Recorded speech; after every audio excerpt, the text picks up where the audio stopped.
Hey folks, Robbie Payne with Chrome Unbox coming at you today with a full review of the ASUS C301SA. Now you've undoubtedly heard the phrase greater than the sum of its parts. It just so happens that people, places, and things are somehow greater together even if the individual pieces aren't the best. With the ASUS, this seems to actually be the opposite, lesser than the sum of its parts. Lesser because what we have is a collection of great pieces and somehow they don't come together to make a satisfactory overall experience. As soon as I opened the box, this device screamed ASUS. From the brushed aluminum look plastic to the subtle curves that ASUS has employed in its laptops for years, this thing is not a departure from ASUS's usual design aesthetic. Like the C300 before it, this device is made of all plastic and sports most of the design choices ASUS has used in many laptops before it. It's not ugly or unattractive, it's just pretty standard. If you noticed, I did say all plastic. There was a certain buzz around this device, namely for its inclusion of 64 gigs of internal storage at its base price, and we'll talk about that in a second. Coincidentally, the announcement came around the same time the ASUS Chromebook 14 was just showing up on store shelves at the same $299 price. Acer was touting an all-aluminum build and 1080p wide-angle display and all-day battery just like ASUS, and with all those similarities, we just all kind of assumed that ASUS was going to show up clad in aluminum. It is not. Granted, I made that assumption on my own, but I felt pretty let down, and most of the reaction came from the fact that not only is ASUS not aluminum, it's pretty flimsy plastic, and I'm not really against plastic, even on higher end devices. The plastic bottom of the HP 13 never really gave me any feeling of cheapness or poor quality, but the plastic on the ASUS does, and I hate that for this device. You'll see in other parts of this review there are tons of great things on offer here, but they're all housed in this flimsy, cheap feeling shell. I remember netbooks feeling this way, and the keyboard deck having lots of give, and all of it just feels budget underneath your palms. And the most concerning thing is the creak and bend the laptop undergoes when you just pick it up and hand it off to someone. The bottom is a separate color and texture, feeling rough and grippy, but no less cheap. It gives the device a fourth color, making the entire thing feel just a little pieced together. And if you're keeping tabs, we have a color for the lid, one for the screen surround, one for the keyboard surround, and one for the bottom, and it just doesn't feel cohesive. Oddly enough, the screen portion of the Chromebook is decently firm, and that's a spot where flimsiness actually shows up normally. The hinge and screen actually feel pretty decent here, even without any metal in its shell. Another thing to consider here is when on a desk or a table or firm surface, that low quality body is way less apparent.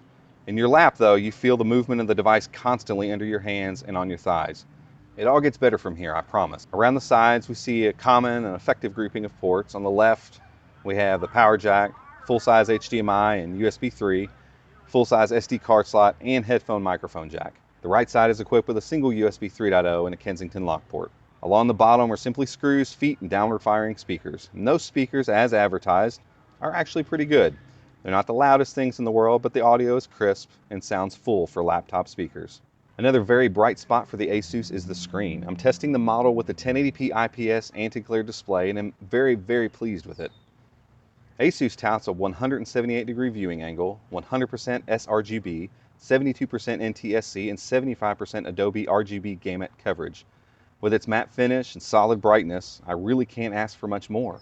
Working anywhere, including outdoors, viewing angles are solid and colors look great. Another thing I have to give ASUS some props on is sticking with the laptop-only format in a sea of coming convertibles. At this price range and screen size, I'm all for this. I like convertibles just fine, but if we're working with a 13.3-inch screen, the usefulness of a folding hinge becomes pretty limited, in my opinion. Again, another win for this device is the keyboard trackpad combo. ASUS has opted for the butterfly hinge design, and it results in 1.5 millimeters of key travel and very firm, solid keystrokes. It's simply one of the best keyboards on a Chromebook I've used. I love typing on this thing, and some of you reading this know there aren't keyboards that I get excited about, but this is one. The trackpad is fine, spacious enough to do all the swiping and clicking and gestures that Chromebooks have become so great at. The click mechanism feels great too, no weird bouncing or rattling, just a solid click each and every time. The surface is all plastic, which is not really a surprise, but it does a decent job at rejecting oils and manages to stay nice and smooth for long periods of time. Internally, this guy is rocking the Braswell N3160 processor and can be had with the 3060 and or a Pentium version that ASUS shows on their website. And it got along just fine. The device gets through daily tasks with no issues, and as you would expect from Braswell, if you load it down with lots of stuff, you do run into a little bit of slowdown, but overall, I was satisfied with the performance. 4 gigs of RAM takes care of everything you need, and internally it had 32 gigs of storage, and that's a contention point because the main selling feature of this device when it debuted was 64 gigs of internal storage at $299. I paid $299 for mine, and it only had 32 gigs, and that doesn't sit really well with me, but at least they've dropped the price to $269. Additionally, the battery in this device performs quite well, getting about 8 hours of usage at 75% screen brightness. And with that screen, it's a really good experience.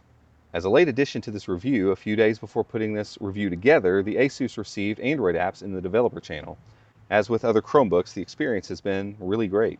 The ASUS Braswell processor takes any app or game to task and has been a pleasure to use. It's the first device I've used with Android apps that doesn't have a touchscreen, and I've had no problems whatsoever. So after all that, should you buy this device? And the answer to that's going to be different for different people. If you prize good build quality, no, you shouldn't buy this device. You should probably go with something like the ASUS Chromebook 14. But if a great keyboard and a great screen are enough to say, yeah, this is a good device for me, I like ASUS things, then perhaps this is a good Chromebook choice for you. Just keep in mind, the construction of it's a little bit wobbly. And even though it's got great pieces, for me, that affected the overall experience. Guys, if you like this video, please hit subscribe below, give it a thumbs up, and until next time, we'll see you.